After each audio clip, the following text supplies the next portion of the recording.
Gotta make sure you're in the shot. All right, so I just realized that I never did a first week wrap-up video for you for Williams, so I apologize. So I'm just gonna kind of brief over what we've been working on. The first week was really centered around establishing a marker system for him.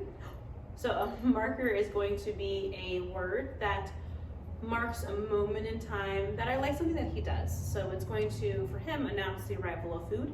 And that way we can show him exactly what we're looking for. That marker will then bridge the gap between desired behavior and delivery of reinforcement so that we don't accidentally reward anything that happens between those two events. So for instance, if I want to, Williams, come, yes, say that, and then I don't have food, I said yes right there. He knows that yes means good things. I can go grab food and give it to him. So I'm making sure that that opportunity is not lost. As far as markers goes, he has a couple of different ones that all have different meanings, expectations within behavior. So we have yes, good, okay, and no. Yes is going to be a reward marker, meaning I like what you did.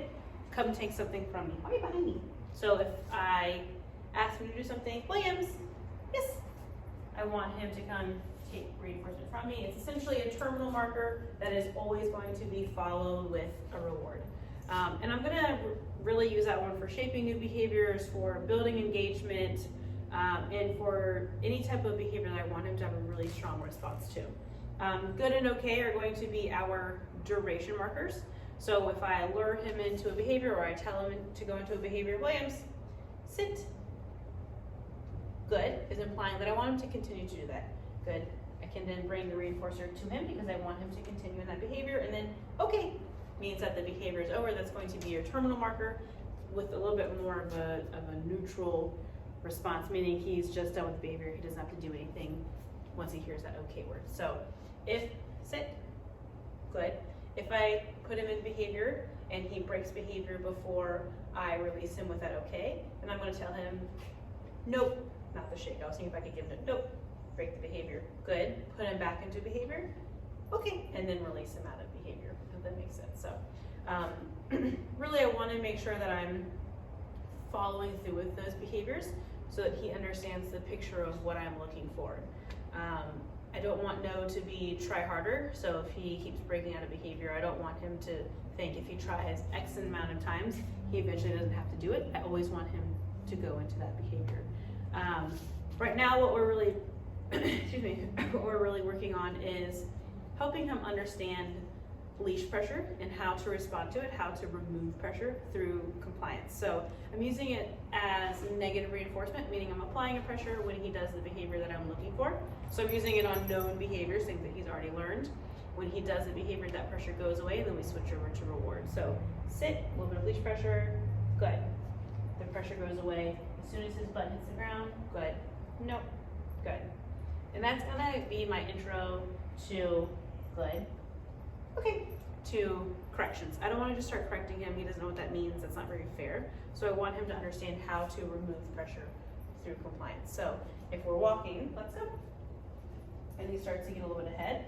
I'm going to use a little bit of pressure, good, to fix that positioning. When he fixes it, I'll say good, and now we're in. Let's go. Good. Sit. Good.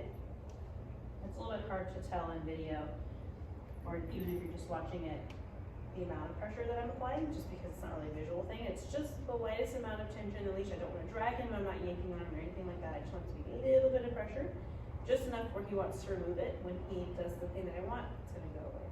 Okay. We've been working on our, I can't tell, I'm so blind, I can't tell we're in the shot. Place in, hey, where are you? Place. Come on. Good. Very good. And this is going to be a behavior that we use to help create calmness and to build impulse control. So essentially we send him to his place and I want him to hang out on there regardless of what's happening around him. So if there's a lot of distractions, anything like that, he's learning that he cannot be a part of everything going on around him. Nope. Good. Very good. And we'll obviously dive much deeper into that when we get together. I just kind of wanted to brief you on the things that he's been learning here.